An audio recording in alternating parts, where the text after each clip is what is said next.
Atento a estos datos. 50 años trabajando con inteligencia artificial. Su historia inspiró una película mítica, WarGames, y ha sido directivo en grandes tecnológicas como Microsoft, Samsung o Oracle. Hoy te traigo un invitado de auténtico lujo, David Scott Lewis.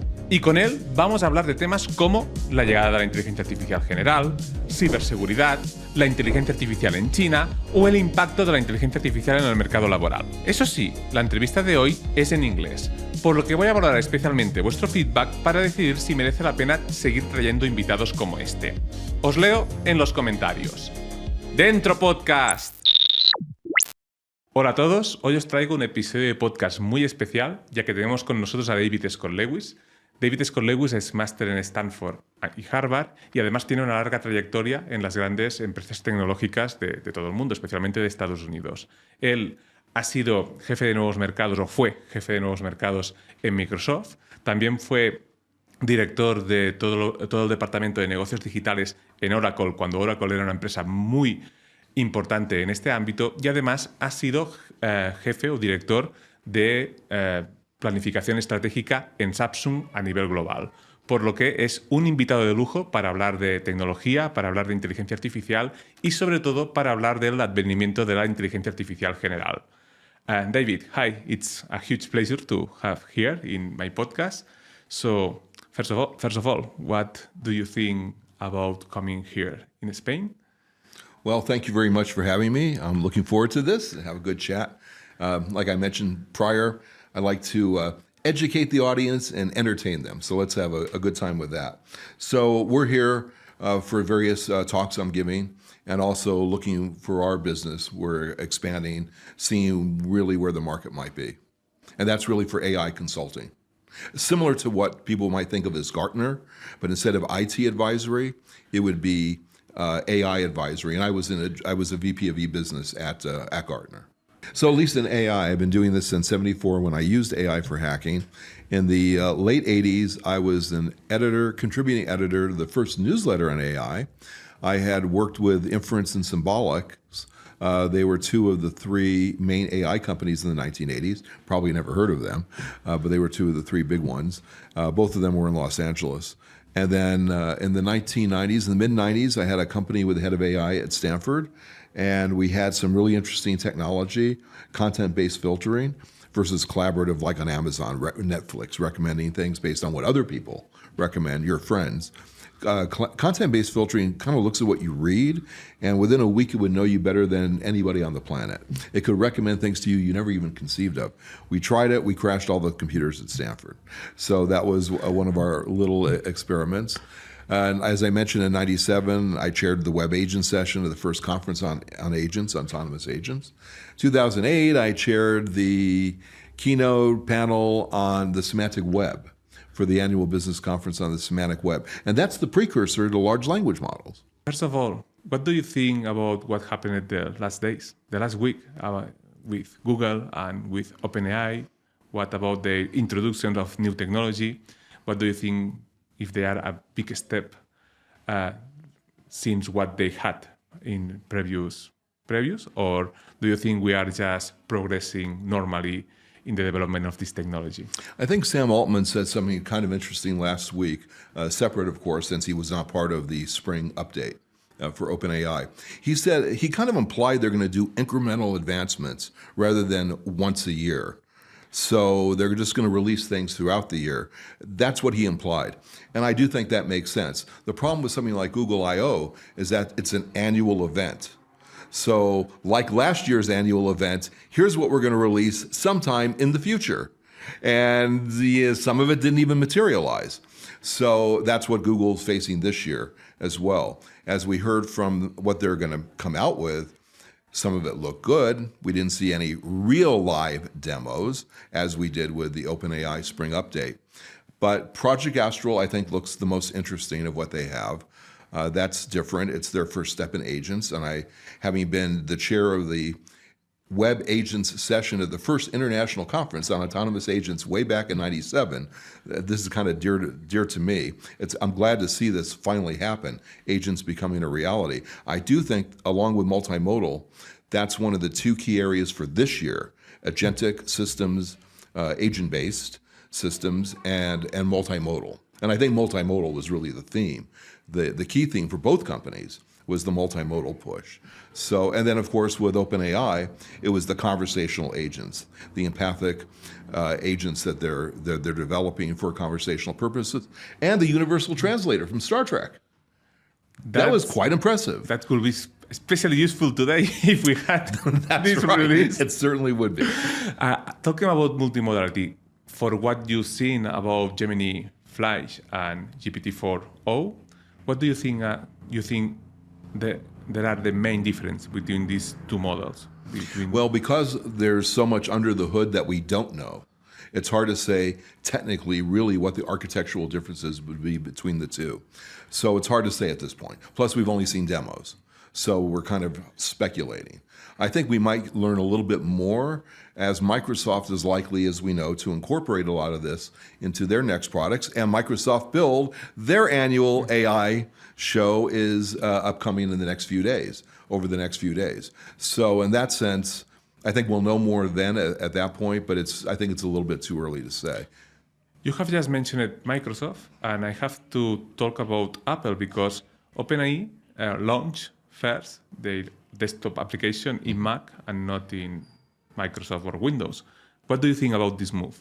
Do you think that Microsoft has his own application about artificial intelligence to use in desktop, or it's related to other kind of situation, this movement of Apple and OpenAI? Yeah, I don't view this as some problem between OpenAI and Microsoft. Microsoft has Copilot. What does Apple have? Doesn't have anything like Copilot. And as we've all heard the rumors that OpenAI might be powering Siri, that could kind of make sense for what they're doing with Apple. Give them a little more of a push. And Microsoft doesn't really need the push. They're already fully out there with their systems, especially with branding Copilot on everything. Okay, so, and then having access to the latest models from OpenAI. So I don't think that's an issue. But, as I think a lot of us thought they were going to announce at the spring update, they were going to announce the relationship with Apple, but that didn't happen for whatever reason. No, that's interesting because as a user of technology, it's a strange move. It's strange, like, whoa, they are with Microsoft. They are almost owned by Microsoft, but the first big application in an operating system, it's in the Apple ecosystem. For me, I think for the use base and the way it works, Apple makes sense, but strategically it's a little bit shocking, at least by me. If we are talking about these last movements, do you think that the fact that the new models are multimodal, it's a huge step forward, or it's just the logical next step in the development of this technology? Oh, absolutely. It's the next logical development. It's the next step. So at ICHCAI, the International Joint Conference in AI last summer, when I attended, it was mostly multimodal. And guess what? The agents were everywhere as well. Even though there were no official sessions on agents popped up in almost every session. Somebody's got an agent angle to this, an agentic system angle. But multimodal had its own tutorials. They had their own symposium. So multimodal's everywhere. So from the academic community, multimodal, it was obvious this year was going to be the year of multimodal. And I still think this year, that will be the most important thing of this year. Agentic will be next, and maybe small language models and the emergence of those will be the third key point this year. That's interesting. In the path to the AGI, what do you think is more important or will be more important? The multimodality, the full multimodal systems, or these agentic systems that they are building? What do you think it's more necessary to achieve a superior level of artificial intelligence? Both are essential. You can't have AGI, artificial general intelligence, without having both. So you need both. The question is really, what can you develop? If multimodal just makes more sense in the way OpenAI is doing it now. That is pretty impressive, that at least you have audio, images, and text that you can combine together and get outputs in one of the other formats. So that's pretty interesting. My guess is they have the video capability, but because of compute issues, they're not going to launch it with video capabilities. They got to, like with Sora, they have to figure out, how do you price this? It might be great technology, but are you going to pay $50 a pop to do a 15-minute video? I won't. Okay, so that's another issue, and I guess that's why they're targeting the studios and video content creators in particular. You have point to one really interesting point for me, that what do you think would be more important in the development of this technology too? The hardware development or the optimization of these models? Do you think that we will have really capable models that we can run in mobile devices because they will be really optimized? Or you think that the really boost to this technology will be the optimization in hardware? Yeah, I think that's a parallel track, that it's not necessarily one versus the other. As we've seen NVIDIA's stock price make it the third most valued company in the world, that's hardware, right? And now we know that Microsoft and a lot of other companies are going to try to build their own chips as well. So we have that, and Google already does, right, with their TPUs. So they already have that. IBM has their own chips. So, and Apple has their own chips, right? So they would do the M4 and then be more optimized for AI. So that hardware is one track, but we also have to optimize the algorithms. So it's going to be a parallel track. It won't be one or the other. To reach AGI, it's going to be both. I can't see how one would displace the other, except perhaps in one situation when we can reach quantum. Quantum would create a hardware breakthrough that could just change everything at that point. But until that happens, and I do believe AI will help develop and make quantum a reality, and then quantum will help AI evolve as well. It's the only symbiotic relationship between AI and something else. Like, for example, if AI helps with fusion energy, that's one thing. But fusion energy isn't necessarily going to help with AI except to pay for compute, right? Pay for the energy costs. But quantum, they're going to feed off each other. So yeah, so it's hardware. That's the breakthrough, I think, that would make hardware more important than the software. Until then, no, it's both, and we don't know. That's the other issue. No. We don't know which track's going to be a better track. Yeah, and for the adoption of this technology, because we are talking about the how this is development going in the highest spheres, but sometimes it's just my point of view. It seems that this technology is not adopted for the whole society at the pace that we can figure out it should be, if we take into account how this technology is powerful and useful.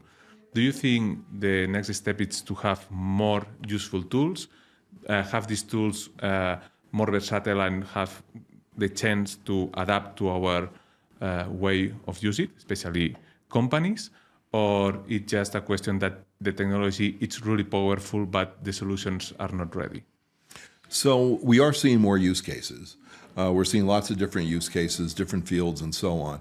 And I think it's clear where they're going to have the applications, replacing, for example, people in expensive jobs. So we already see with law, doing contract law, where a lawyer might cost $75 to process a contract.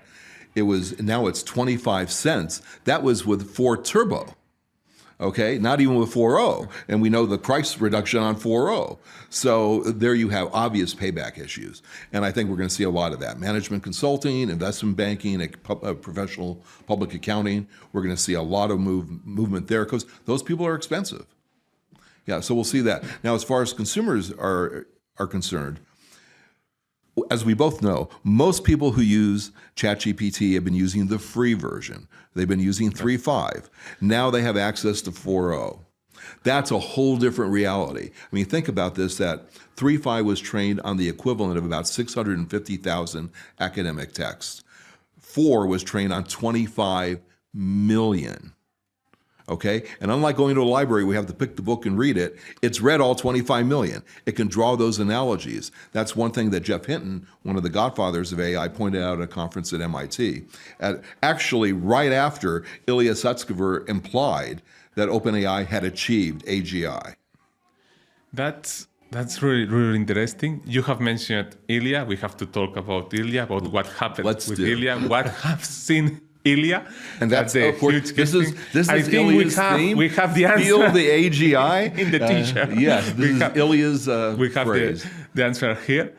But what I would like to focus a little bit is what do you think is the main point of views of the godfathers of the AI at this moment? We have Geoffrey Hinton, that he thinks about artificial intelligence in a really, I wouldn't say optimistic way in the way it could impact in the world, but in the way it could be developed. Mm-hmm. And there are others like Yann LeCun at Meta that they think that we are really, really far from what we can consider a real AI. What do you think about these opinions, and where are you positioned more close to? Okay, hang on to your seat for the explanation.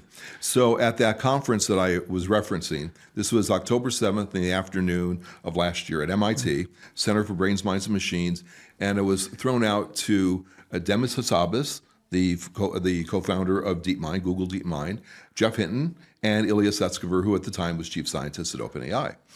And it was thrown out, in 5 years, can an AI model state a new non-trivial mathematical conjecture? Now I'll translate that for everyone. That means, can it create new cool math? Can an AI model create cool new math? And Ilya Sutskever replied, what makes you think the current model can't do that? And this is GPT-4. Now, if you look at all the evidence, what Sam Altman said at Dev Day, 1 month later in November, he said that we'll have superpowers. Okay, we'll be bringing about superpowers over the next year, and also that everything that we have now will look quaint by the time they meet next year. And if you saw the All In podcast a couple of weeks ago, 2 episodes ago, he was interviewed by the All In besties, and he said he kind of slipped. I don't know if he slipped intentionally, but he said that the fiasco last November was about AGI. And that's the first time we really heard that. That also, again, corresponds to what Noam Brown, who's, I believe, is leading QStar, their AGI project at OpenAI, kind of some things he said. I heard his talk also at ICHCAI last year. And there's, again, you put all this together, it's circumstantial evidence, but it's pretty strong circumstantial evidence that they have reached AGI. The problem with that, there's many problems with that. Even if they've reached it, they can't release it. You can't have 40% unemployment overnight. The other problem is we don't have the compute. And then how do you release it where some people have it, but other people don't? That's not going to be acceptable, because the people who have it will bury the people who don't. So how do you roll it out fairly? How do you deal with compute? Because everybody's going to want it. So these are some serious issues. So I do believe they have reached it. Now, I know what Yann LeCun in his architectures that he's proposing. I think they're very interesting, and I applaud him on pursuing that as an alternate track to what other people are doing. But I do believe that they have achieved AGI, and it's just a matter of how can they roll this out in some reasonable fashion. Remember, there's another point too that's very important to remember, is that the lawsuit from Elon Musk with OpenAI is that if OpenAI has achieved AGI, they have to drop all their commercial relationships. That means their $90 billion market cap because of the Microsoft investment disappears to zero. Okay, so they're not going to mention AGI. There's no point in that. So that's part of the lawsuit with Elon Musk. If we assume that they reach AGI, how this could be? I mean, there are so many different definitions of AGI. What do you think OpenAI considers AGI, and what do you think they could be potentially reach? So, and that's a really good issue. That's a really good question, and it's an issue that's an important issue to deal with. So what is AGI? And even OpenAI has changed their definition of what AGI is. And I suspect they're going to move the goalpost further as the lawsuit, as it becomes an issue, so they can get away with it or whatever, however they're going to deal with it. But here's a question. Here's even a question I would pose to you. Does it really have to be general intelligence? And I think that's something that a lot of people don't quite understand. If it can create, if GPT-4 can create new non-trivial math, and new physics. That's AGI. I mean, it's hard to really say that's not, but is it the kind of thing that everybody can use for everything? Well, then that's another definition of AGI, right? Is it an IQ of 100 because it's general intelligence, or is it the average person in Palo Alto who has a degree from Stanford or Berkeley? That's another issue, right? So what is it? That's a really good point, because for me, when I look at the artificial intelligence, I always say that intelligence, until now, it's a really big word. But what this kind of technology does, we can find really some cool aspects where this technology has surpassed, is really, really better than we can be. For example, they can reach into enormous corpus of data and giving us really complex answers that didn't exist. So it didn't search in the data set, it creates from the data set, and this is amazing. But when you work with them, you also figure out that there are many really simple tasks that they don't achieve in a proper manner.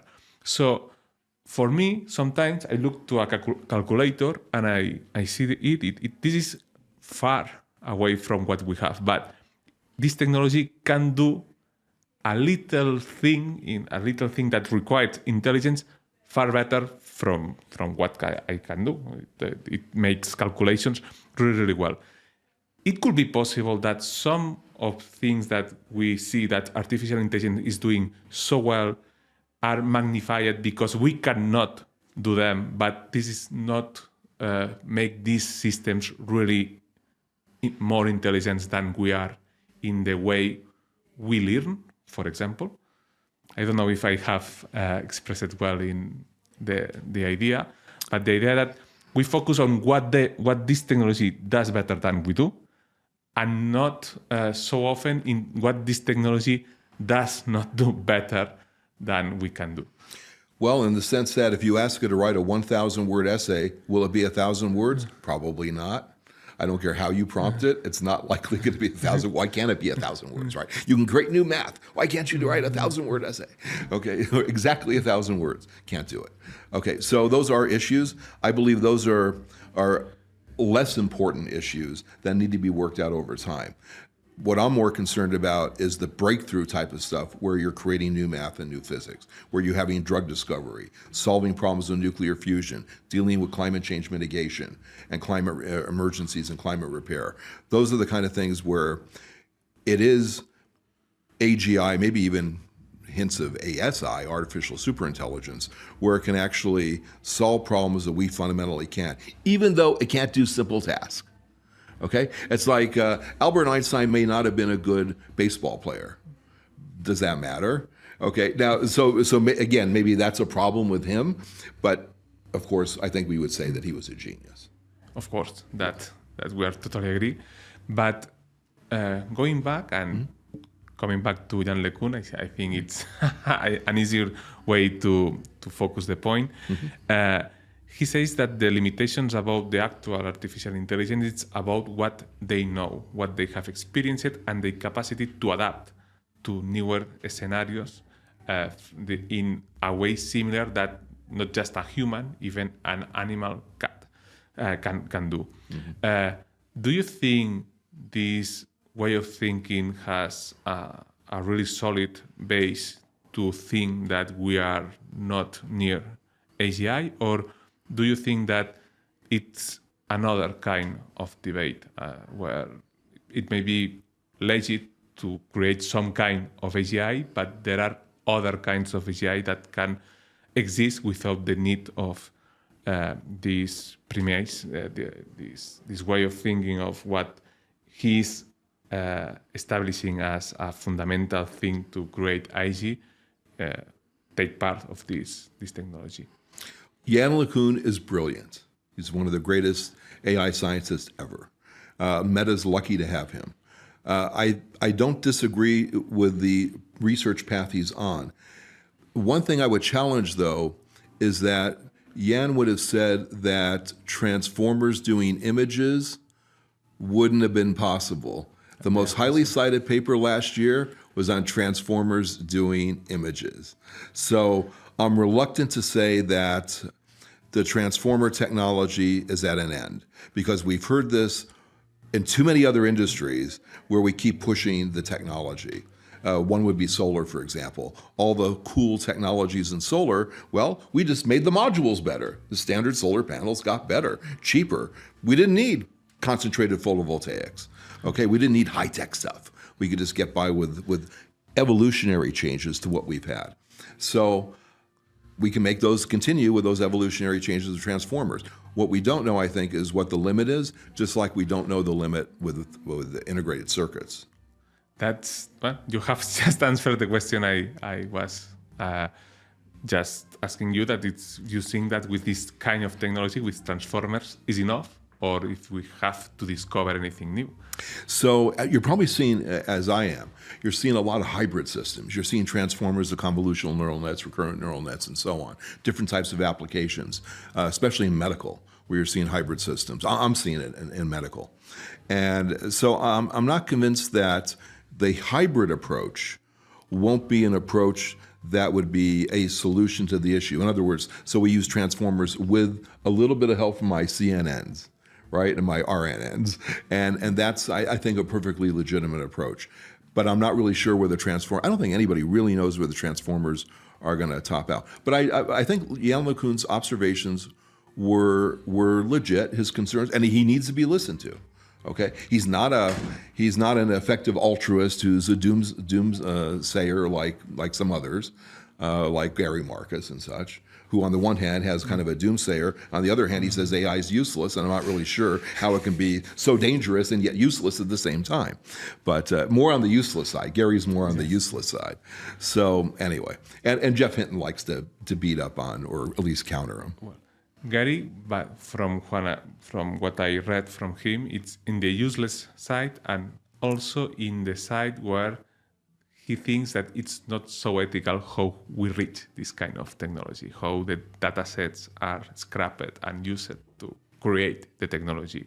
Do you think it could be a potential problem in the future when the different lawsuits tell if it was right to use all this information available on the internet to create technology that at the end a very specific private corporations are selling to all of us?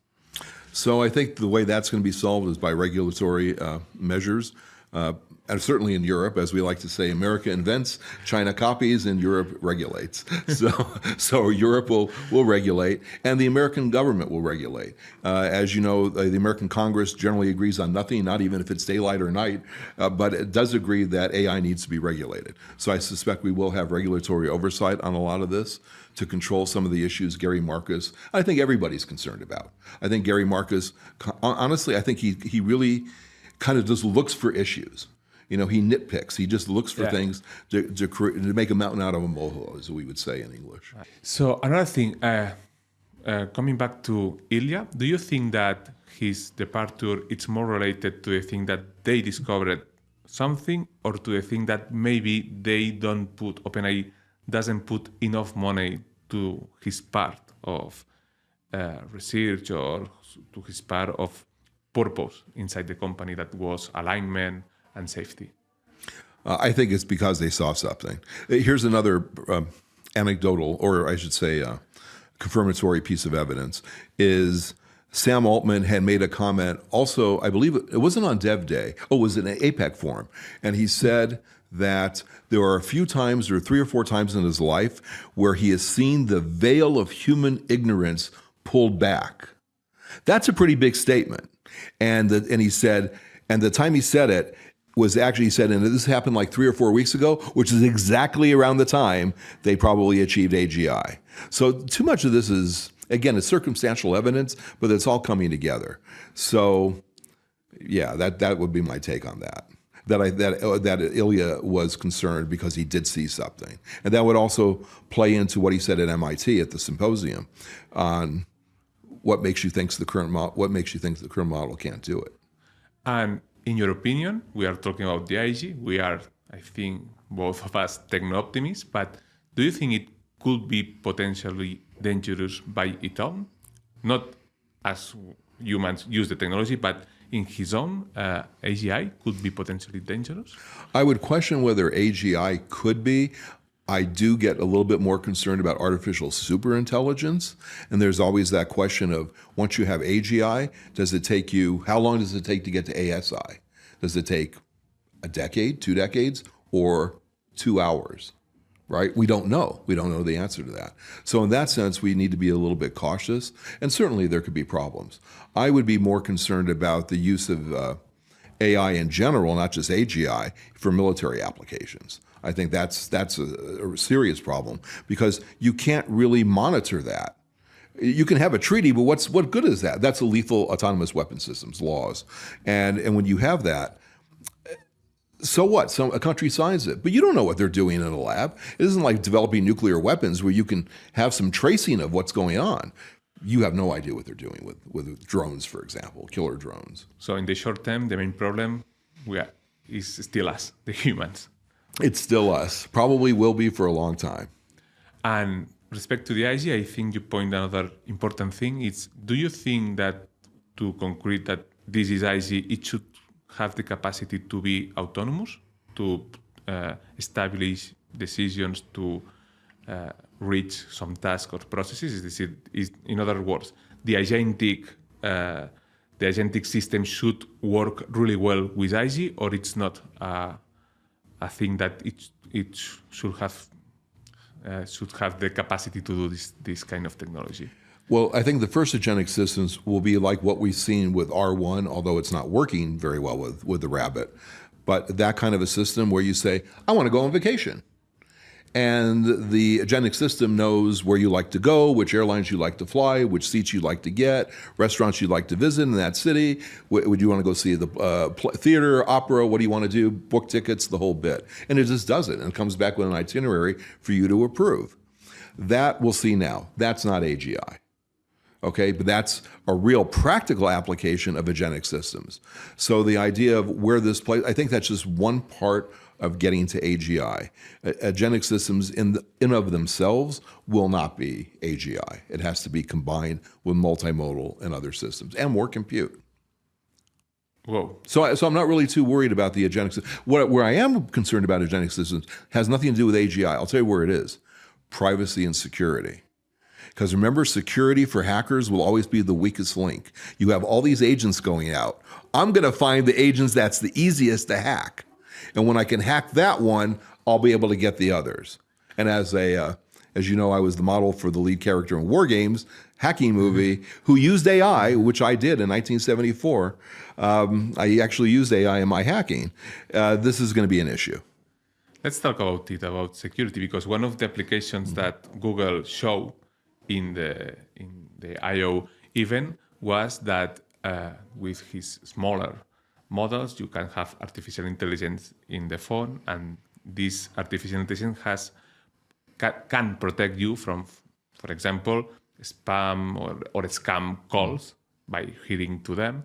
Do you think artificial intelligence is one of the main tools to prevent or to boost cybersecurity, or it could be the other thing, another vulnerability to exploit? It's absolutely 100% both. Okay, hackers are already using AI for hacking purposes. I did in 1974. That's a long time ago. You see it in the movie where they show what's happening in WarGames, where they show the scenes where he's involved with AI and what he says, about learning, telling it to learn. So that's definitely going to happen. But also on the cyber defense side, there's a lot going in. DARPA has the cyber defense program and challenge. That we're seeing a lot more of that. The Defense Department's spending U.S. Defense Department's spending a lot of money on cyber defense based on AI. You said about U.S. government, about the Army, and every time we see a new technology that it's so powerful, so new, and it's available for us, some people think about what should have the Army now. Do you think his technology is a step forward from what we can see from OpenAI or from Microsoft, Meta, or Google, or they are just at the same level at this time? And if they are a step forward, who is developing this kind of technology? Yeah. So as I'm sure you heard, Microsoft is developing closed systems for the U.S. defense and intelligence communities. So that they've already announced. They're going to develop language models specifically for them. They won't be tied to the internet. They're all going to be sealed off. So, okay, that's one approach. But I heard a Chinese scientist, no less, at ICHCAI last year say that he felt that by December of last year, the Pentagon would have reached AGI. He felt it would have reached AGI. That was his prediction. So it's hard to say because this is all classified. It's very hard to say. And it's even worse when I was actually interviewed about this once before. And it's even harder when you look at the quantum side because very little is published in quantum. You know, the history of AI has been open. It's been published in the open literature. Quantum hasn't. So there's very few papers published in quantum, yet thousands of scientists working on it. And think of all the Department of Energy labs in the United States, which have more physicists than the rest of the world combined. Well, what are they doing? But it's all classified. Or most of it's classified. So a lot of it's classified. So what are they doing? Well, who knows? But my guess is they're doing a lot of quantum in the labs. You have just mentioned China. I haven't said before, but you live nowadays in Beijing, so you are quite connected to China. What is the reality about artificial intelligence there? In the development, in the use, in everything, the whole vision. What do you think about China and artificial intelligence? Well, first let me say about the Chinese. The Chinese, if you look at an average paper, highly cited paper, you're going to see a lot of Chinese surnames on it. Okay, you're going to see a lot of Chinese people listed, but they're working for companies named Microsoft and Google more often than not. Okay, now some are working for Tencent, some might even work for hire or somewhere else, but a lot of it's Microsoft and Google. So that's the good news, I think. What they're doing within China, if you look at the benchmarks, so far they're not that great, but they do have good scientists, they do have good engineers. One of the questions that I would have that they may have a problem with is with emergent behaviors with the largest languages. Whereas we want that. We want the emergent behavior so we can discover something radically new that we could have never, as humans, even thought of, even conceived of. And in China, that's going to be a problem. Think of the 7-year-old girl who's selling steamed bread on the street to make some extra money. She types into a language model and says, well, how can I make more money? And then it starts proposing a different economic system than what they have in China. I don't think China's going to like that. Whereas I think in the United States, we'll say, yes, we'll just go for it, okay? Because we don't like our current system, let's get rid of it. So, people will be quicker to adopt. There's also the reality, if you look at ChatGLM, it's a team out of Tsinghua, really brilliant people out of Tsinghua, and they had to kind of neuter the system because of censorship. So it's just not as capable in doing a lot of things. Also, be aware that with a lot of the models and the benchmarks, and I don't want to just call out China alone, there's others as well, but they often will build their models to beat the benchmarks. Okay? So they're doing that and they're gaming the system. So how good it really is debatable. Okay? But the benchmarks are okay. So we have to be a little wary of that. But certainly they have the scientists and engineers to make it capable. But that idea of emergent behavior in the largest languages, that can be a little bit problematic. And we're talking about China now. What do you think about the small open source model that will go abroad easily when they reach China population and when talking with artificial intelligence or using artificial intelligence will be the common use that everyone is used to? When these kind of small models like Phi3 that has a lot of knowledge and they can run in almost every device, this could be a problem, besides they don't develop or don't offer this kind of technology to his population? So not too, well, as far as China is concerned, let's say you take a Phi3 and let's look next generation, Phi 5, Phi 6, because without disparaging the folks at Mistral, I think Phi is beating it on most benchmarks. So I really wonder, even though they have a relationship with Microsoft, Microsoft's beating them with with Microsoft's own technology. So that could be put into a phone, right? Phi seems to be the perfect model right now if it's going to go into a phone. I'm sure there will be others. China could control that better because they'll demand to see the source code. So they can demand that. I think Chinese people could have a working model on their phone. That shouldn't be a problem for them. No, but the problem is that the China population can achieve easily other sources of knowledge that are not censored and are just a few gigabytes models that can run freely through their space. This is a concern for them. Oh, that won't be allowed. That won't be allowed. Already there's been about 35, I'm not sure, but it's roughly 35. Maybe now it's up to 50 models that have been approved in China. Many have not been. More have not been approved than have been approved. So, but they have to go through a full evaluation. So, no model is going to get into the hands of a Chinese person in China that has anything that the government doesn't want. But it will be easy to control this when they run locally in your devices and Sure. I mean, they'll just not permit updates, or they'll screen all the updates before they go on, before they're released. Yeah, I don't think, no, that's not a problem because China already does that with updates that go to the Huawei store and things like that. So that's not an issue. Yeah. Okay. If we come to Ilya, what do you think he's going to do now? Well, Ilya and Jan.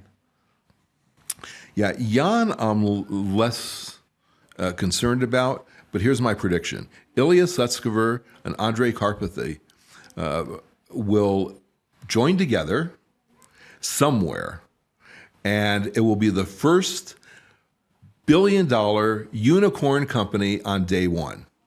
And they will be able to choose their own investor. And that investor, his name might be Elon Musk. And the reason I say that is both of them ran AI at Tesla. Okay, they have that in common. They have a good relationship with Elon Musk. And that's the kind of thing he would do, right? It's a perfect media event. The first company in history on day one that's worth $1 billion. And that's, I'm projecting that's what's going to happen. We'll see.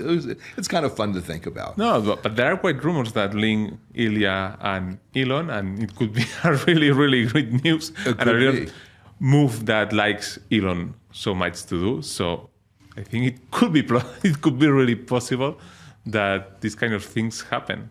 I remember when Samarman said, it will be a day that when one person can make an unicorn, he refers to another kind of things, but it should be a way to achieve this. Or at least two. Or at least two. Do you know here in Spain, there has been an AI app called Magnifique? No, I'm not familiar with that. Okay, just 2 people. In 5 months, 700,000 users, they have sold it for around 10 to 20 millions. It's not a unicorn, but just 2 people in 5 months. Well, if you listening to the venture capitalists on the All In podcast and BG2 and such, it seems like funding levels are going to change now. They're going to fundamentally go to much lower levels because you just don't need as many people. And how do you do that? And do angel investors play a greater role? Because now, if an angel can be a huge percentage of the funding requirement, that may allow more deals to be made, and they don't have to worry perhaps as much about getting that stage 2, 3, and 4 at a larger value with further, there's all sorts of issues that really change the dynamics of the venture industry. And the venture industry seems to be trying to figure this out because they're used to putting in lots of money, right, and getting a huge chunk of a company. Well, a small AI company startup doesn't need that much money. Absolutely. And do you really want to give up that much equity to a Sand Hill Road venture capitalist, or would you rather give up less equity to an ex-Googler who made a lot of money at Google and wants to put the money in and actually does understand your technology pretty well? We'll have to see how that shakes out. But it seems like it's moving in that direction. And it will be interesting to see how the venture community changes over the years. Oh, no, that will be really interesting. And the other thing that will be interesting is how companies will adapt to these changes. What do you think about that in general, in the whole space, that from bigger companies to the small company that have little workers and it's working in a sector or in an activity that it's sometimes not really much technological as we can see, because I think that artificial intelligence is so transversal that will change everything. So maybe we can start for the big companies, how they adapt to these changes, and then talk about how will impact to all of us. Yeah, so let me state something before that, set a preface to it, that as we talk about AGI, is that really even necessary?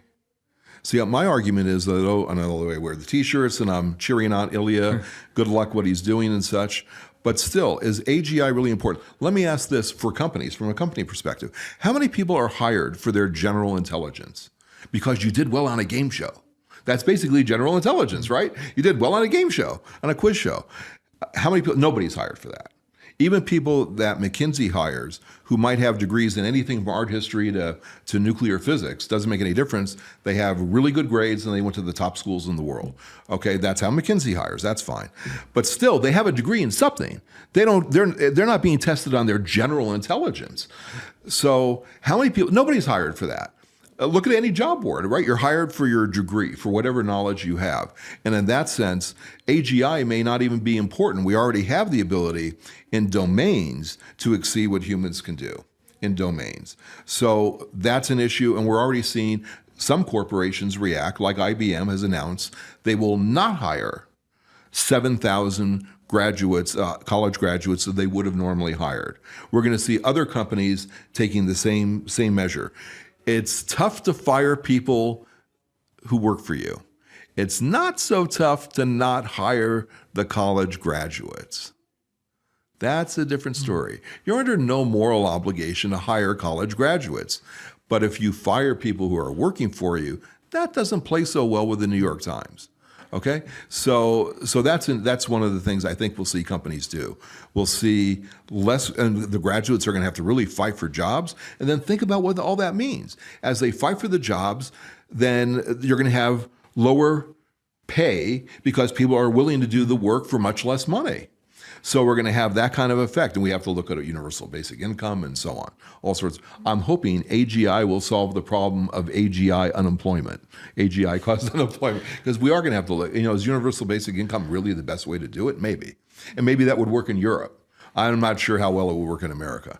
So we'll have to see how that works out. So corporations, I think, are going to really turn AI from artificial intelligence to augmented intelligence.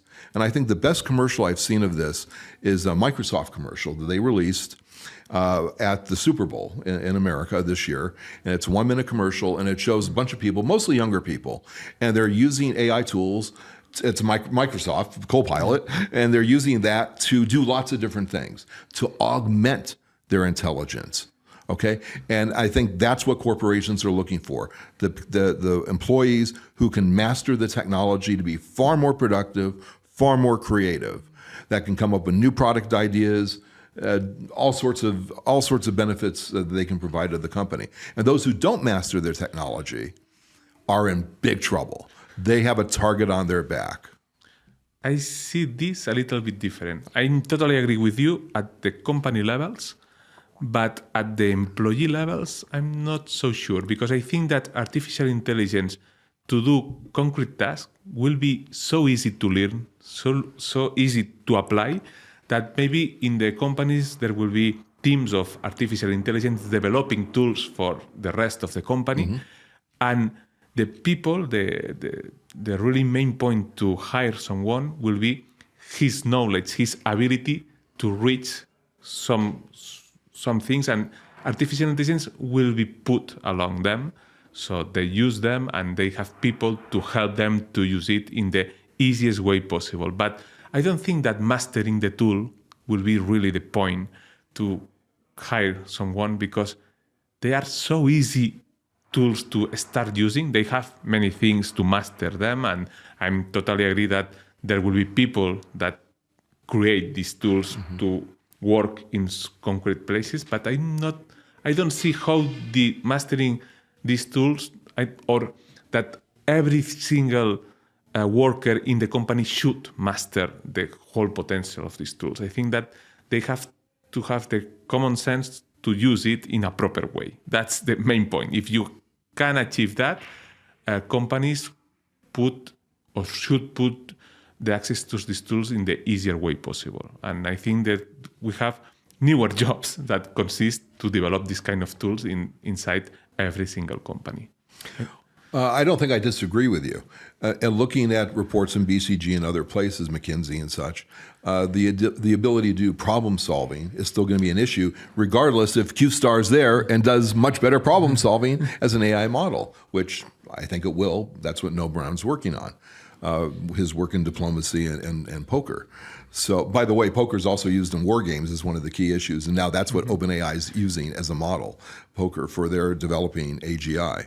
So, at least that's what it seems like. So, I do agree that it's, you see this. They're looking for those kinds of skills, the ability to do problem solving, creative problem solving, think outside the box, and so on.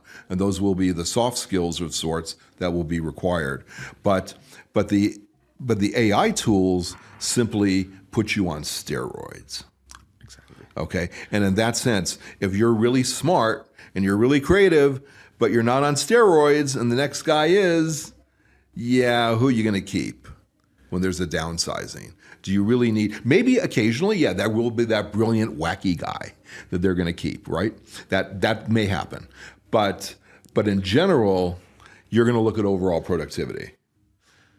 Well, what I see is that artificial intelligence will be at least at short time, in the short period of time, really useful to do the craft, to replace the kind of task where people has to use many of his time to learn how to do this and master this. And this artificial intelligence will do really, really well. So they will be excellent tools for this kind of support. But once you have created the tool, you can put in the hands of the people who needs it. And people who has just the ability to craft one ability and use it in the whole period of job time, this will be in trouble. But I think that people who has the ability to see the things in a very wide perspective and to detect the problems and the opportunities in the processes in the companies, even they don't know how to use artificial intelligence in a proper way, if they can detect these opportunities, it will be easier for the whole company to pivot, standing on the shoulders of the people who knows how to use this kind of tools. So this is why I think that knowing about this technology will be a mandatory thing because it will be our day-to-day life. But mastering the tools, I think it will be just like IT departments now. They will be people who master the tool. And when you ask them, hey, I think that artificial intelligence can help to solve this problem that I have just detected today because all of these reasons I have seen, this kind of people that has the proactivity to first analyze, have the common sense to put things in wide perspective and ask to the correct people to solve problems, they will have many power and opportunities to do this. Nowadays, this is really difficult because you know that everything that could be solved normally implies a lot of effort, a lot of money, or a lot. With artificial intelligence, I think that these kind of opportunities could be moved, the move unit or the technology unit, it will be much more accessible. That's a little bit what I see the future of jobs. I don't know if it will go this way, but it is why I think that knowing about artificial intelligence is mandatory, but you have to give to the company something else. Because I think that at a basic level, everyone will know how to work with this kind of tools. And every day, it's easier to reach. I know that yesterday I was preparing a lesson about prompt engineering, and I have to go to Llama 2 to put the examples in order they was reasonable to write better prompts, because with bad prompts, GPT-4o, Llama 3, and the last models all solve the problem. So it's just the sensation that it's not necessary to be really, really, really good to talk with technology, because every day it's easier to talk with them. Yeah, so I would agree, but here's where I would have a little bit of caution there. Because of the work that's being done, as we think it's being done on QStar, OpenAI's AGI project, we think. Again, a lot of this is not known for sure. But with Noam Brown's publishing and what he's done, the whole focus, and even Sam Altman said this year the focus is on inference. And for your viewers who don't really know what that means, you could think of that as reasoning ability, knowledge transfer. You could think of it as IQ. That's what they're looking at. They're trying to make these systems much, much, much smarter. That's really a big focus. Yeah, we have multimodal, and that's nice. We have agentic systems that can do reservations for us. But the focus seems to be on inference, on making it smarter. At what point is it so smart that, how do you use that tool? And again, we don't really know, because we never had this ability before. One thing I would caution is that just being a little bit older than you and having gone through seeing like calculators not being allowed in classrooms. Of course, everybody uses calculators and computers, blah, blah, blah, blah, blah. And now Yale has said, well, look, we will assume everybody's using GPT-4. And now you professors design your curriculum to assume that. So guess what? More papers you have to write, more in-depth research you have to perform. All of this because, hey, you're using it isn't like, oh, I got GPT-4, now I can just go to the beach. I can write the paper in 30 minutes, go to the beach, or 10 minutes, go to the beach. Now I have more papers to write. I have to do more in-depth analysis. And that's what I think we're going to see. We're going to be pushing further and further and further what we're going to get out of people, and really what the frontier is going to be, what kind of breakthroughs we may come up with. So I'm not sure about what you're saying, only because we don't really know what's going to be in QStar. And then we have to look at QStar, if we look a little bit further out, we have to look within the framework of Project Stargate.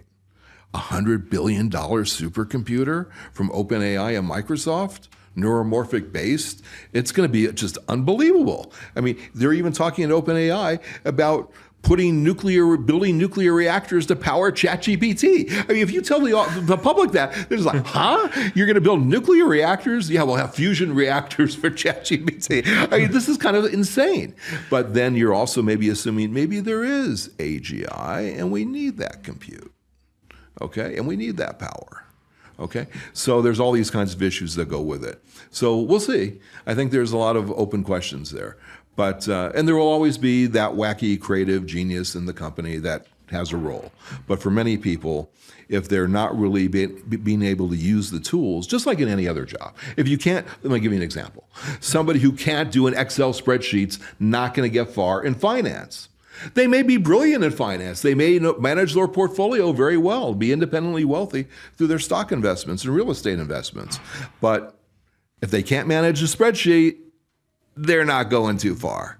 Okay, so that could be the same thing. This is another tool, a more sophisticated tool. You have to really learn how to use it. And it's just like the idea that even if GPT-4 can create new non-trivial math, can create new math, important math, even if it can, what do? Do you just type into ChatGPT and say, oh, please create new math for me? No. We know that's not going to work, right? And I tell people, this is a gold mine. But if you go in with a toothpick, you're not going to get a lot of gold. If you go in with the right tools, you'll be filthy rich, right? So, and that's, how do you get from the toothpick to being able to get the gold?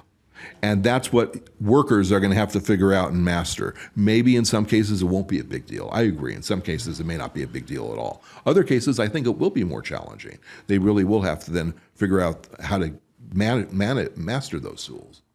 And how do you think the whole education systems will change? Because if you have these bikes for the mind, just an expression that turn out in jets for the mind, that can do almost every knowledge task for us, what we will have to teach to the new generations to be competitive, to what they have to learn, how they teach them, or we should teach them in order to find a place in the world.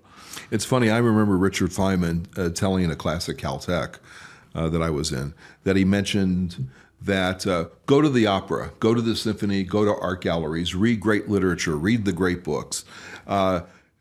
This is to a physics class. Now, most physicists, especially freshman year physicists, are not first year students. They're not going to, I'm a geek. I'm a physicist. I don't want to go to the opera. They don't want to do that. But he was saying that will change how you think. And I think that kind of broad engagement with knowledge across many disciplines is what we need. We need generalists in some ways more than we've ever needed them. We need people with a broad liberal arts kind of education. I do worry about people majoring in computer science. I think that could be problematic because if they're focused on programming, there may not be any jobs. Okay, but if they're focused on getting a PhD in AI, I think there's plenty of jobs, as Bill Gates has said. Bill Gates recently said there's 3 jobs of the future: AI, energy, bioscience. Well, drug discovery, yes, we're going to get all that through AI, fusion, and also renewable. Renewable on the sense of new materials for renewable, for example, is one example. And obviously AI. And then if you look at quantum and quantum feeding off each other, and there's one other that I'm missing. But anyway, there's another component to this. Oh, climate. So climate mitigation issues, climate change mitigation issues. So that AI will help solve. As you may know, one of the most highly cited papers the last year was a paper by pretty much all the geniuses of AI, and it was on climate change mitigation. So there's a lot of thought going into that and using AI to address those issues. So I'm very optimistic. I'm an effective accelerationist, the effective altruists are the doomsayers. They think, AI is going to kill us all. I'm more optimistic. I'm more like Jan LeCun would be. We may disagree on AGI, but I God bless him on his pursuits for his, because he might be right, and we need somebody to go ahead and pursue those. And I applaud Meta for Llama 3 and bringing good open source models to the market, top of the line open source models. But we need to pursue all these tracks because we just don't know. No, I am agree. I think that accelerate this process will be fine. In fact, even when I think that it can be dangerous because crashes all the world we know, I thought about the Jevon paradox. When you have more of something, you use even more of what you are offered. So I think if we have even more intelligence in the world, we will need even more because it will be more accessible for everyone. So we will find new ways to take profit from this kind of technology. So I think that this is the only thing we can do: accelerate to solve finally the main problems we have, because with the actual technology with the way we live today, the solutions are not here. So I think the only way to solve problems is to have better technology, and nowadays I think artificial intelligence is the surest bet to achieve these kind of solutions. At least is what I think. And I think you would agree that the spring release, the spring update from OpenAI, is putting now a real good model into the hands of everyone. That's a good thing versus 3.5. We all know 3.5 had problems. If you fine-tune it and spend a lot of energy on fine-tune, it's fine. Who's going to do that? The average person's not going to fine-tune 3.5, right? So now with 4.0, you have something you can really use. It's still not perfect. And, Sam Altman says we're going to look back and think, gee, what a stupid model that was. But still, for now, there's a lot of capability, and especially with the multimodal will be interesting. We both know they're putting a lot of money into agents. So we'll see what they have, to match Project Astra or to do better than Astra. We'll see. But it's an exciting time, isn't it? Where we have paradigm shifts every other week.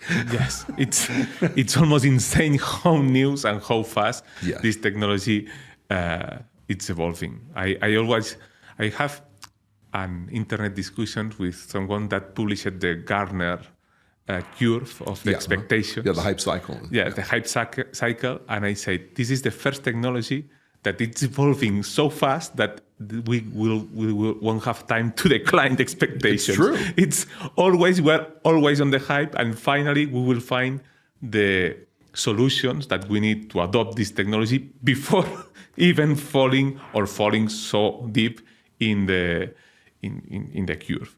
And they said, every single technology in the world has experimented this curve. I think artificial intelligence will be different because it's evolving so fast. And when I see back in the time, all the problems he said in the conversations that we have to face are solved. I think even more are solved.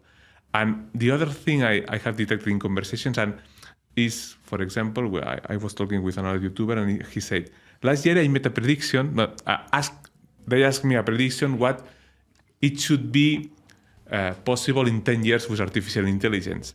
And I said, Her, the movie. And what we should be now for the follow 9 years, because we have reached that yet in just 8 months. So it's absolutely amazing what the times we will see, hopefully.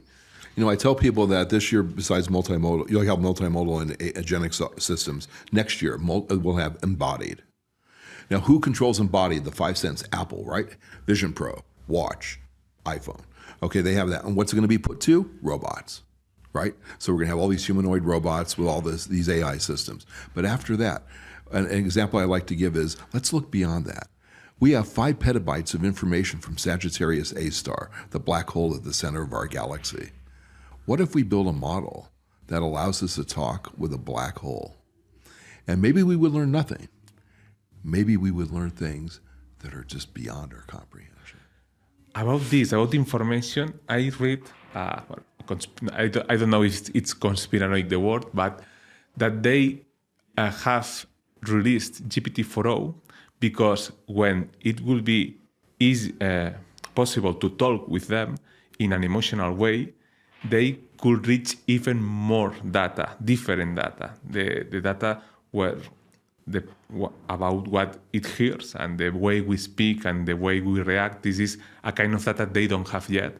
And with this model, they could collect this kind of data. And this is the main reason why they have released this kind of model free for everyone. What do you think about that?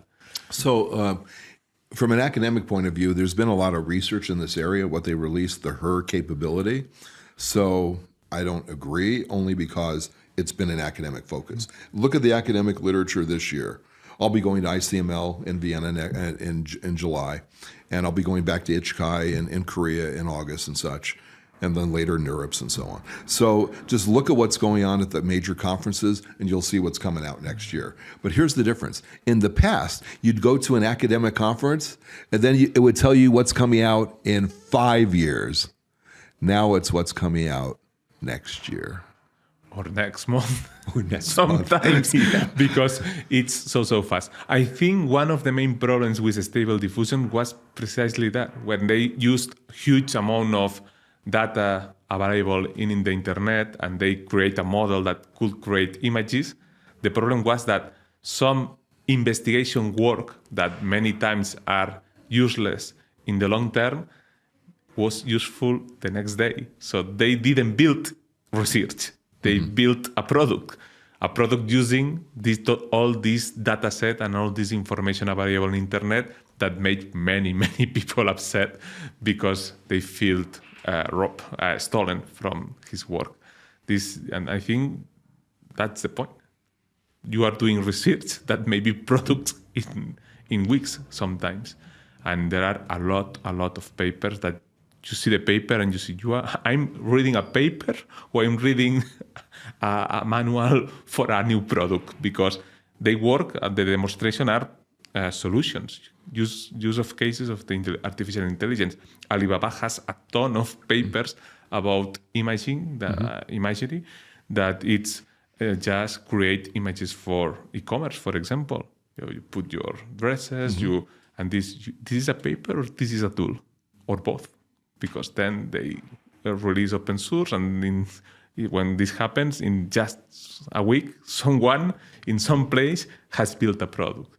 And I think it's insane. I think it's something we will never see before, haven't seen before. So exciting times. I think that will be the main resume for all we have been talking about. Yeah, I would just say to your viewers, one thing about the archive perspective, going into the papers on the archive site at Cornell, that they're preprints, they're not peer-reviewed. Some are great, some are junk. A lot of them are just minor little steps, kind of like updates on where they're at in their research. So that's a little bit problematic. But the biggest thing that I have a problem with the archive and a lot of the research that goes on in the area, there's so much on applications, but it doesn't appear on archive. They don't put those papers in archive. They're applications in climate change mitigation. They're papers on drug discovery that don't make it in that. And I would say and especially because most of your viewers, I would imagine, are more interested in applications than they're not going to develop the technology, right? They're interested in applications. And that's where a lot of the exciting stuff is. You see the applications papers and it's like, wow. But these application papers, I don't know if I misunderstood, are not in archive? No, a lot of them don't get published in archive. Archive, it does have some application papers, but if you're publishing, let's say, in Nature Cancer papers are not likely going to be put on archive. No. But that's pretty important.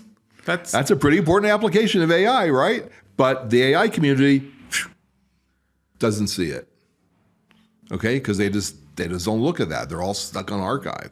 And I understand the need for archive and such, but looking at trying to have a more balanced diet between pure basic research and engineering and AI and also the applications, because the applications are quite exciting.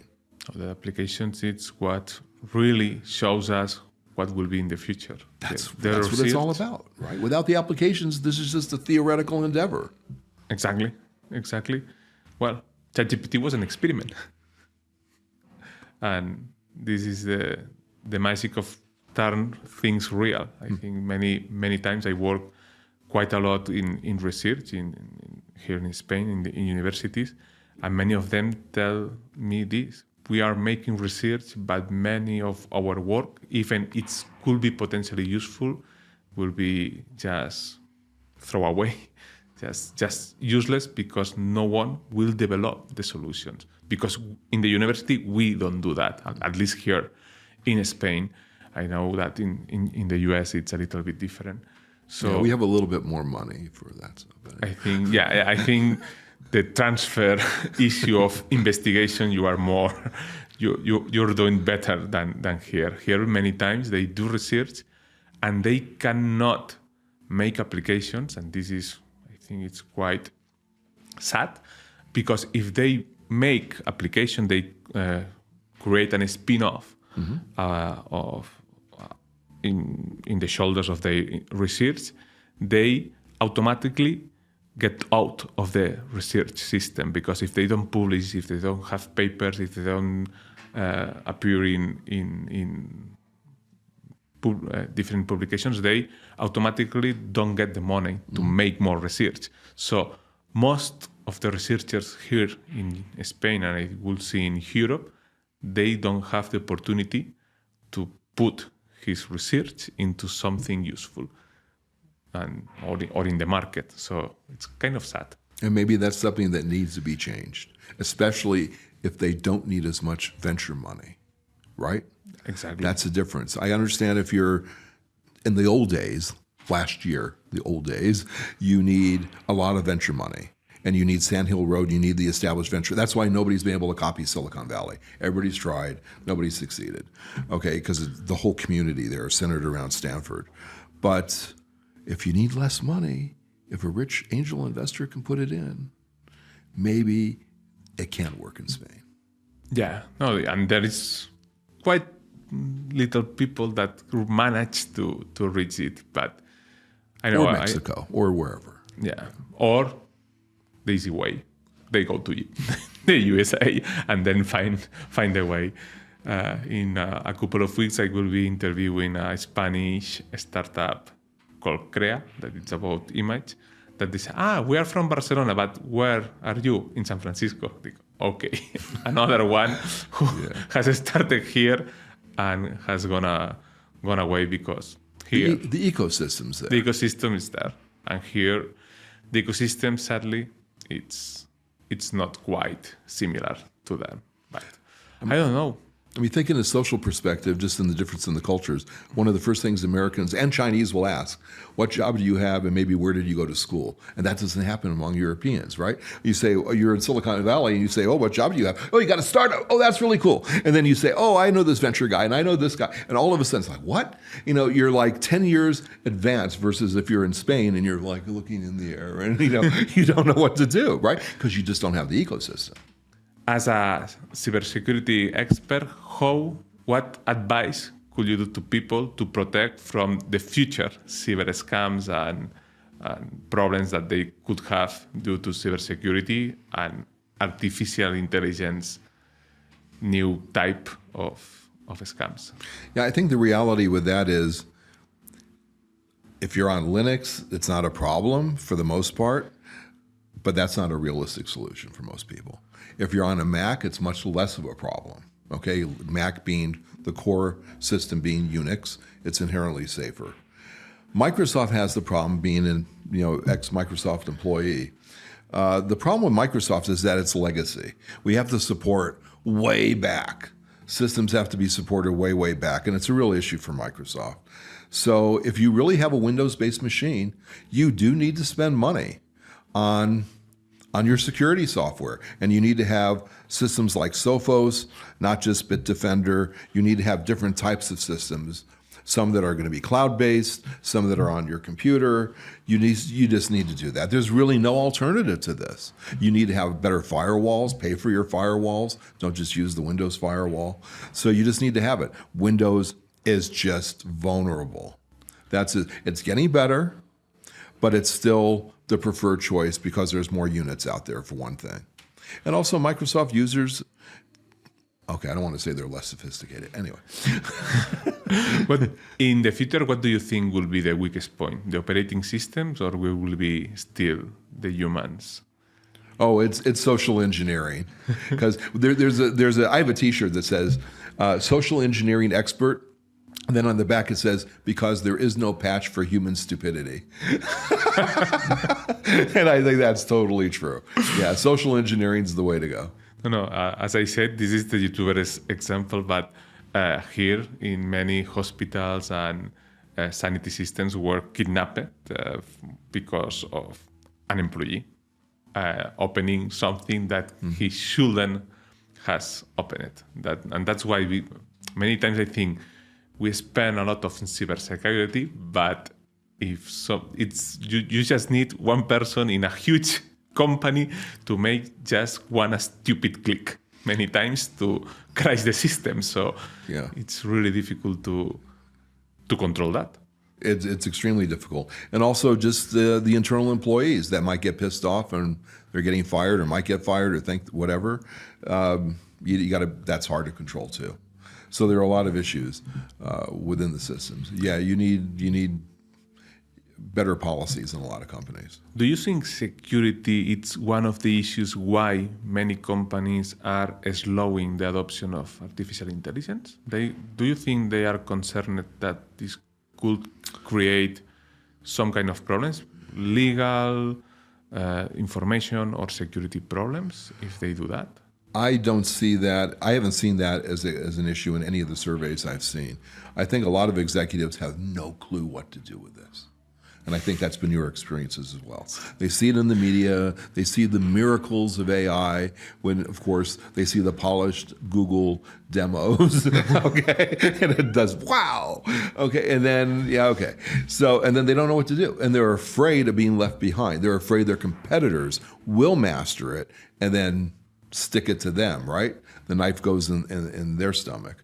So I think that's really more of the issue. It's reactive at this point. It isn't proactive in many cases. That may be like Marcom, marketing communications. You could see a lot of people doing it for Marcom, but not too much. And then data analytics.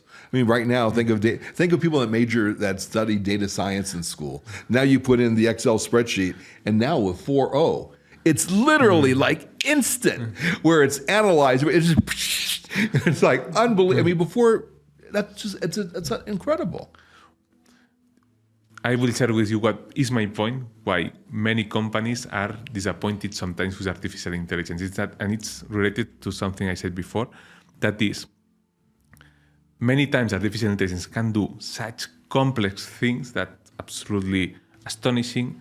And when you come to a simple use case, you can solve it. For example, classify parts of a budget meant for a different group of people who every one of them are classifying things and explaining things in different ways.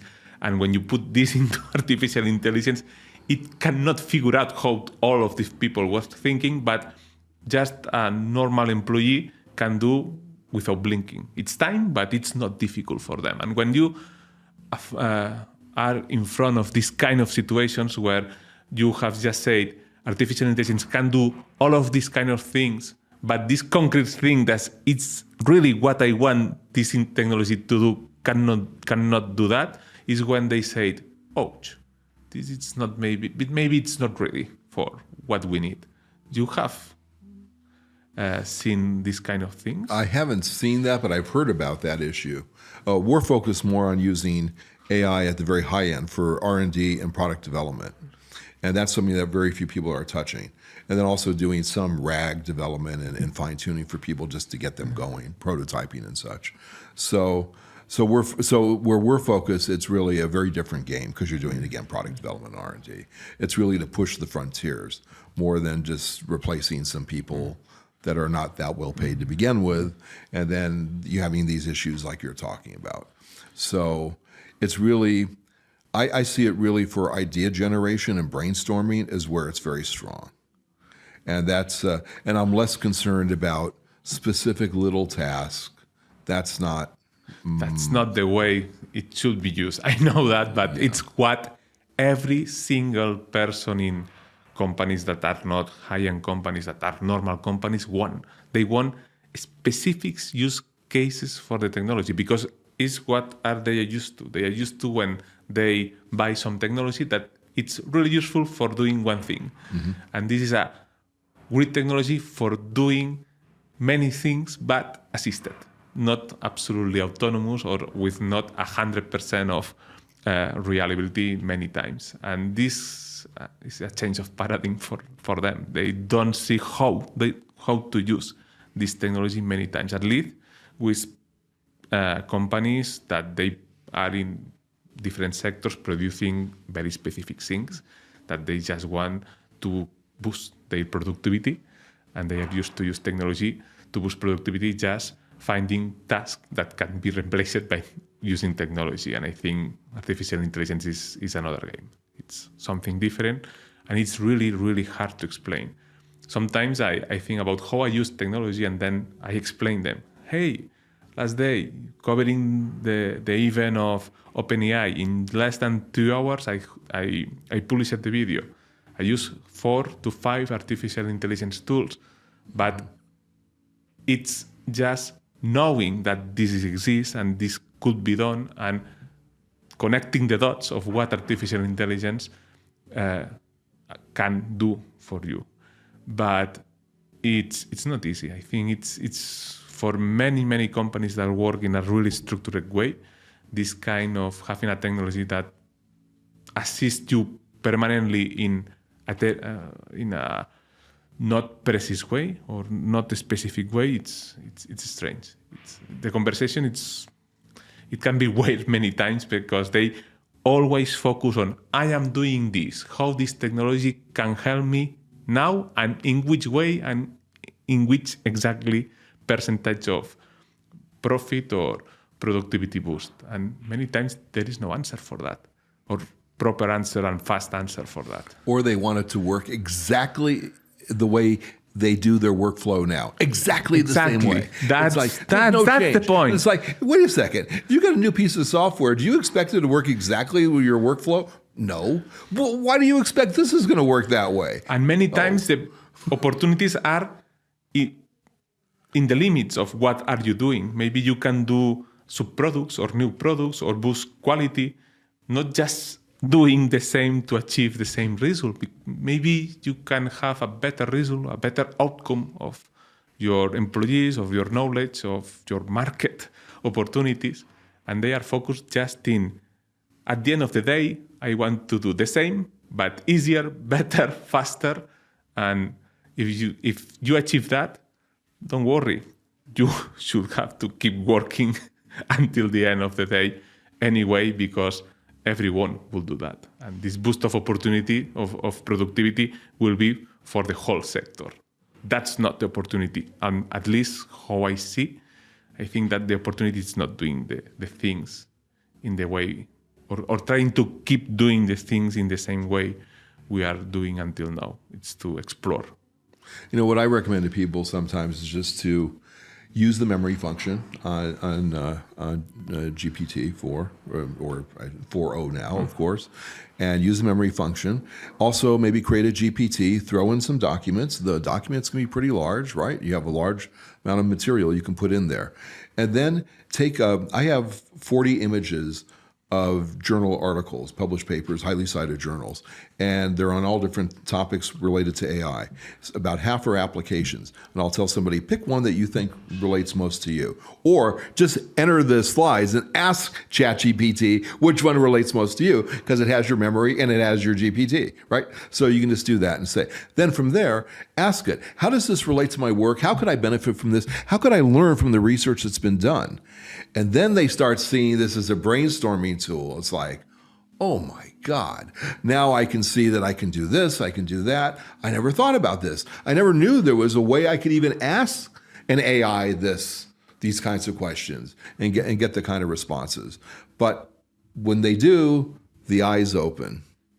And that's a good next step for a lot of people. They have to see in ways how this, especially in brainstorming, not on just mechanical task, which, as we know, it's not really that great at a lot of that at this point. Totally agree. And I don't think they're focusing on that either.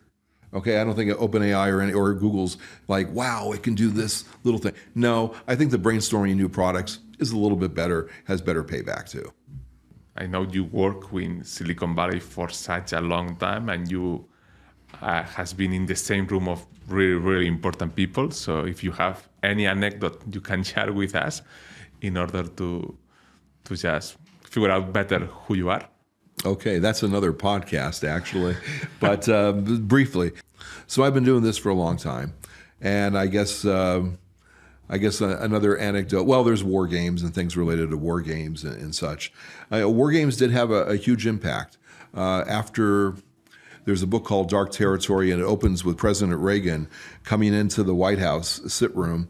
I don't know if he's in the sit room. I can't remember where they're at, but they're in the White House. And he says to his cabinet members, he says, have you seen WarGames this weekend? And they're going, huh? You know, what are you talking about? And he says, oh yeah, let me tell you all about it. And he starts telling him about WarGames. And Reagan didn't know that what I was doing, my hacking, was actually done with the Air Force. So, but he didn't know that, just like Truman didn't know there was an atomic bomb project, you know, until Roosevelt died. So there's not a lot of transfer of knowledge. It's just kept secret. So anyway, so he says, he asks his generals what to do. And because of that, the Soviet Union and America, there's more to the story, but the short answer is that America and the Soviet Union took their ICBMs offline. And that made the world safer. Because one of the problems with this, and it's a problem now, it's a problem, again, if you think you can hack the other side and prevent a second strike, you may launch a first strike.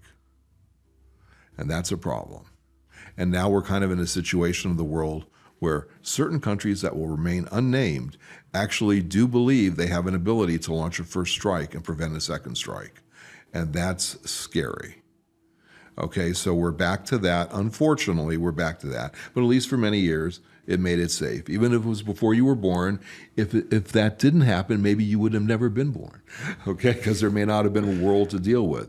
I guess another anecdote that people like to talk about, there's a documentary about it, but Colonel Petrov and the Russian military forces, he saw, this is late September 1983, early October 83, he saw what seemed like missiles coming down. And the Soviet Union and America have launch-on warning systems. So if we see missiles coming to our silos, we launch, because we don't want the silos to get hit. Then they're useless, right? So launch-on warning. And he had said in an interview at one point, he had said that he was in West Germany a few months earlier. Now, there's a question. Why is a Russian military commander of their strategic forces in West Germany in the summer? But anyway, that's another question. We don't know the answer to that. Why was he there? But he was there, and he said he saw a movie based on what he does as a living. Well, that's obviously WarGame, a new movie. And he said, I saw the movie, and in the movie, they kind of just let the missiles hit, because they didn't really think that Russia would launch, the Soviet Union would launch a real first strike, realizing they would be destroyed. And so he let it go. He let the missiles go through. There were no missiles, of course. And we're all here because Colonel Petrov watched WarGames, we think.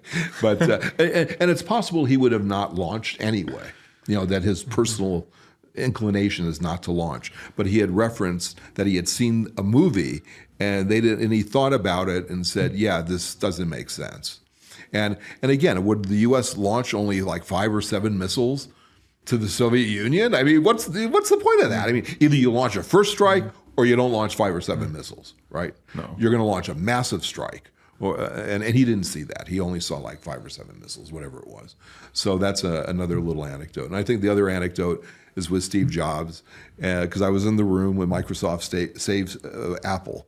They needed $200 million. Out of the 25 people, 17 of them had worked at Apple, roughly 17, had worked at Apple, hated Steve Jobs, hated him. He was the asshole that the media talks about. He really was an asshole. And they just hated him. So they didn't want to give him money. And then Bill Gates is on a video screen, and he says, you will give him the money. Bill Gates forces it. And it turned out to be one of Microsoft's best investments, maybe their best investment ever. Well, David, many thanks to share with us all of this knowledge and this time with me. I think it will be really, really interesting. I hope my audience appreciates everything, despite it is in English this time. But there is many things we have talked about today, and you might have convinced me that AGI is maybe nearer than I thought. Good. I enjoyed it. Thank you for inviting me. And good luck using an AI tool to create the subtitles.